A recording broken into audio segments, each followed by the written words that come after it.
Hey, this is Joe from Personas. In this video, I'm going to show you how to fix timing issues in Studio One.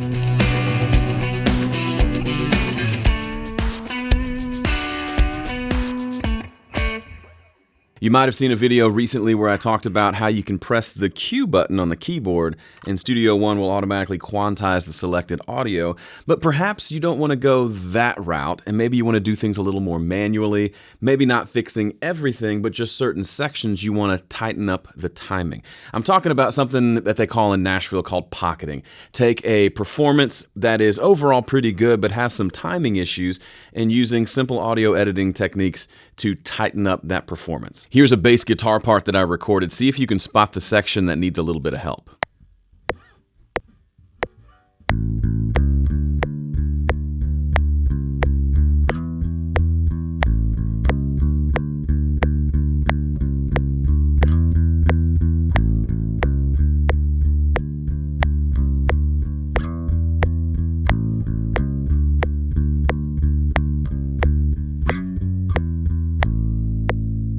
If you chose this section right here, you would be correct. So I'm going to show you how I would go about fixing these timing issues, and it's a pretty quick approach, works very well. But first, we need to change a couple of settings inside of Studio One to make this a little bit easier. First of all, you may have noticed my time base is in seconds. This was recorded to a click at 90 BPM, but currently my Studio One session is looking at minutes and seconds. That's not helpful for what we want to do today. We need bars.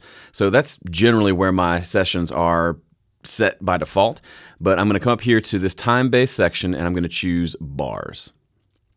And we can choose which quantization level we want. I usually choose a 16th note, okay? Next thing we want to do is open up Preferences and come over to Advanced. And down here under Event Appearance, you'll see a section that says Draw Events Translucent. Grid shines through. That means if you look at this event now, this bass track, it's just a solid salmon-ish color, and that's fine. And we can see the grid lines for the tempo below in the empty space. However, if we had, let me close this, if we had another track here like we do in normal sessions where we have lots and lots of tracks, now I can't actually see the grid line, and the grid line can be really helpful. So to be able to see that, we come into Preferences, go to Advanced, and down under Editing, Event Appearance, we check the box next to Draw Events Translucent, or is it Translucent? Comment, let me know. And we want the grid to shine through. When I click Apply, check it out. Now I've got the grid visible, kind of interlaced, that's not the right word, with the bass part itself. So now I can see visually how far off I am. And that can be helpful. Obviously, we want to do things with our ears versus our eyes, but it is nice to have that visual feedback as well to kind of see what's happening. Now that we have the session looking like we want it to look, there's one more setting we want to check on. This little box right here, if you hover over it, it says Toggle Snap. This is where whatever we select, you can see how my cursor is jumping from grid point to grid point. That's really helpful if I'm doing production and I want to copy and paste a specific, 1-bar section. It will select just that exact 1 bar. Not so helpful with what we're doing here with fixing timing issues, because we're going to want to grab things that are just in front of the beat and fix those. Grid mode, snap to grid doesn't help us, so you want to make sure you turn that off. It's by default, it's mapped to the letter N on the keyboard. Now you can see I can select exactly the spot I want without it snapping to the nearest grid line. That's helpful. Okay, so let's listen one more time and find the perpetrator here timing-wise.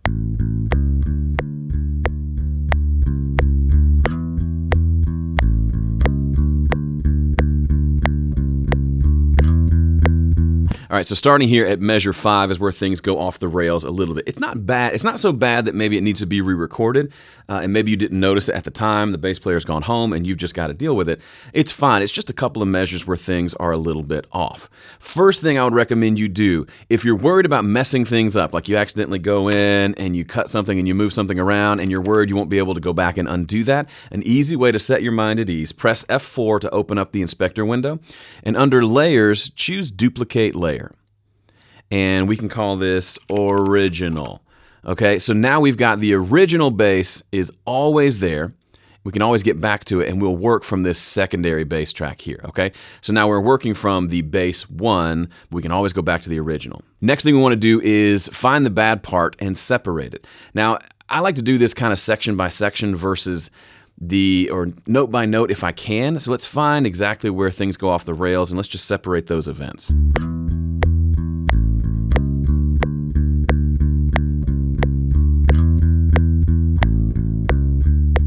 Okay, it's two measures. From bar 5 to bar 7, things are a little bit off. What I like to do is, if you look up here in this toolbar section, you'll see how I have the Smart Tool engaged. I'm sorry, it's not called Smart Tool, whatever that's called. And this little blue underline deal is on the Knife tool or the Cut tool, the Split tool. Now I can press number 3 on the keyboard to just change my cursor to the Split tool, and then press 1 to go back to this. That works. Another thing you can do is, if this is underlined, then you may not know this. When I have this tool engaged right here, which links the arrows and the range tool, if I'm in, let me zoom out a little bit. If I'm hovering over a region, okay, if I'm in the top half, I've got the selector tool. If I'm in the bottom half, I've got the top half is the range tool, the bottom half is the selector tool. But if I hold down Command or Control on the PC while I'm here, it becomes the Cut tool. So holding down Command activates whichever Control is kind of underlined in blue here, in case you didn't know. And the way to do that is if I press 1 on the keyboard, number 1, it toggles through those. So I always have it set to this. So I can select things and delete them if I want. I can grab things and move them if I want. And I can hold down Command to slice things when I want to slice them. Very handy, and you don't have to ever come up here and change these tools, and you don't have to remember keyboard shortcuts other than just holding down Command. All right, so we said measures 5 through 7 are problematic. So let's select those so we can fix them. So 5, the note comes in early. You can hear it there. Came in before. So let's cut it just before the beginning of that note, and then it gets back on track roughly here at measure 7, so we'll cut it there. So this is our problem section here. Now what I'll do is I will use one of my favorite tools in Studio One, and that is, I don't even know if we have a name for it. I can't even remember. What's it called? Hold on, we'll see. It's called the, it's called the Slip Event. See in the top left there where it says Slip Event? That's what it's called. And this allows me to, when I'm hovering over a piece of audio with the selector tool, if I hold down Command and Option, and that'd be Control and Alt on a PC, and I click and drag this event, check it out. The event, kind of the underlying audio moves, but the event itself, the edge of the event doesn't. So I've cut this one here, but we can see this note came in a little bit too late. So I'm going to slide this note over, so now it comes in right on the beat or just behind that bar. Okay? Let's listen and see how that sounds.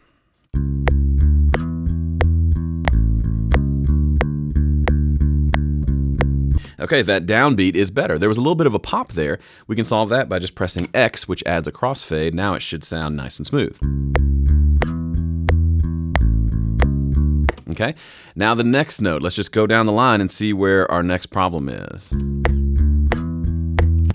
Another quick thing, you may want to turn off auto scroll so that if I'm listening, looking here and hit play, the playback head doesn't move.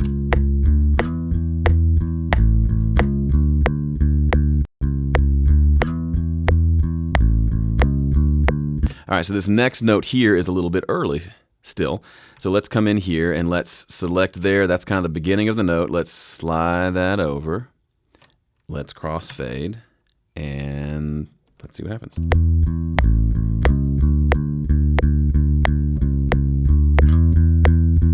Okay, now the remaining notes are a little bit behind the beat.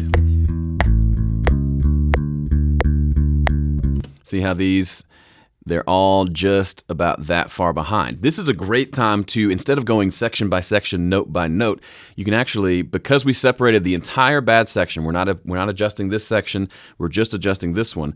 I can come in here, and wherever it starts to feel off,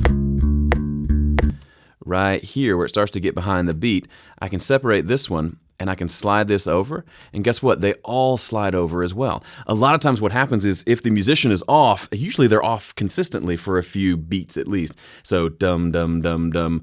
I was ahead of the beat for several beats, and we can see we moved these to where they're a little more in line. So now it's lining up a little bit more. Let's crossfade that and take a listen.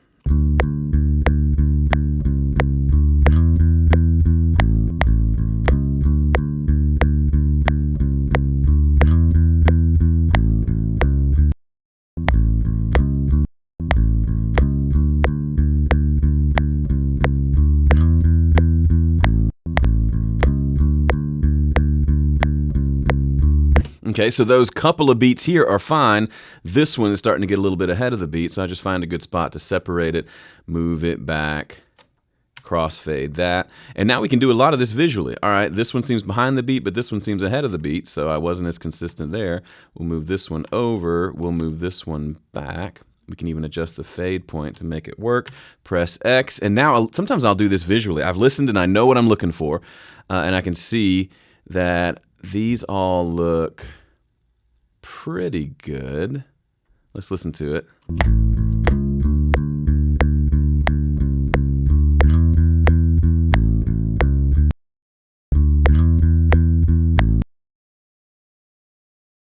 Yeah, these last two beats, that one's fine. This one's a little bit behind the beats. Let's pull that back, bring that up so that the crossfades work. And now if we listen to this section, it should sound more in time. I'm not looking for perfect. I'm just looking to not have it not be distracting like it was before.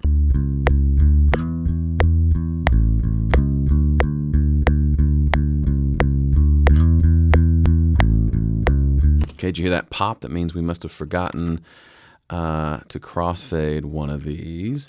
There we go. Now we should be good. Let's listen again.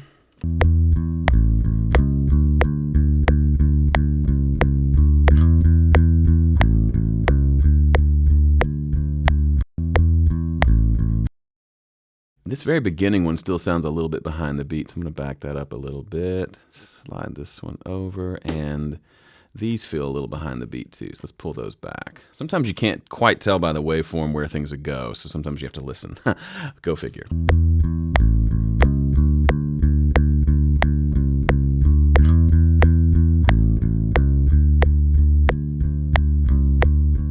So it's not perfect, but as you can see, you can get in there and get really detailed and go note by note if you want. I try to keep things a little bit looser if I can. But if we go back to the original, we can hear, even though we've only made tiny changes, it sounds a lot better. Here's the original.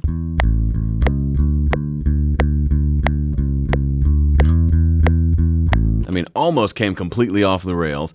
And now here is our quick edit.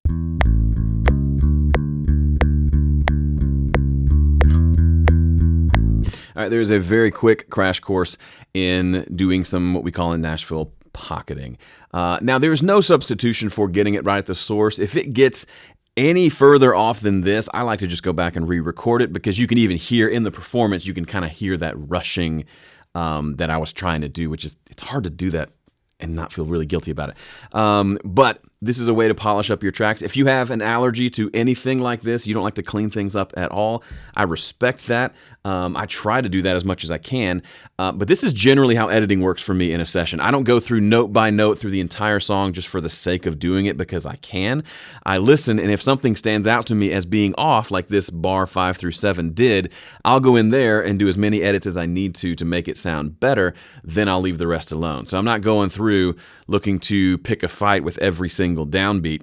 I would rather just, if it raises its hand, reaches out and says, hey, I'm really off, then I'll fix that. The rest I will try to leave alone, which to me feels like a very kind of a good compromise between hyper editing where you fix everything and leaving everything so loose that your end product sometimes sounds a little bit messy.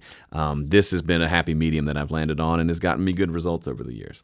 All right, thanks so much for watching. If you liked this, be sure to subscribe to the channel, and I'll see you in the next one.